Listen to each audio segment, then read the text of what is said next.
বিশ্বজুড়ে ইসরায়েলের জনপ্রিয়তা এখন তলানিতে। তবুও ইসরায়েলকে আপন করে নিয়েছেন ভারতীয়রা। সবচেয়ে বেশি ঘৃণা করছে তুরস্ক। পিউ রিসার্চ সেন্টারের সাম্প্রতিক এক বৈশ্বিক জরিপে উঠে এসেছে এই চিত্র। দেখা গেছে বিশ্বের ৩৬টি দেশের গড়ে ৬৭% মানুষই ইসরায়েলকে নেতিবাচক চোখে দেখেন।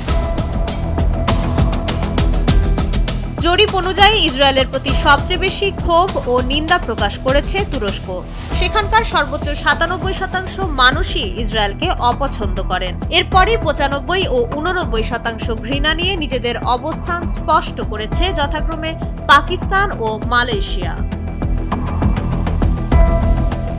সম্পূর্ণ বিপরীত চিত্র দেখা গেছে ভারতে। জরিপভুক্ত ৩৬টি দেশের মধ্যে একমাত্র ভারতেই ইসরায়েলের প্রতি নেতিবাচক মনোভাব সবচেয়ে কম, মাত্র ২৮%।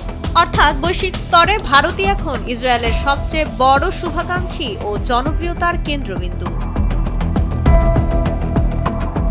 শুধু দেশ হিসেবেই নয়, আন্তর্জাতিক বিষয়ে সঠিক সিদ্ধান্ত নেওয়ার ক্ষেত্রে ইসরায়েলি প্রধানমন্ত্রী বেনিয়ামিন নেতানিয়াহুর ওপরও বিশ্ববাসীর আস্থা এখন শূন্যের কোঠায়। বাংলাদেশ, অস্ট্রেলিয়া, যুক্তরাজ্য সহ ১৬টি দেশের অর্ধেকেরও বেশি মানুষ তার ওপর অনাস্থা প্রকাশ করেছেন।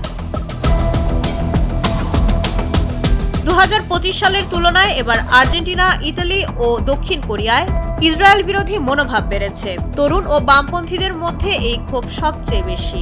গাজা যুদ্ধ ও মধ্যপ্রাচ্যের ভূরাজনীতি যে বিশ্ব জনমতকে পুরোপুরি ইসরায়েলের বিপক্ষে দাঁড় করিয়ে দিয়েছে, পিউ রিসার্চের এই জরিপ তারই এক প্রতিফলন।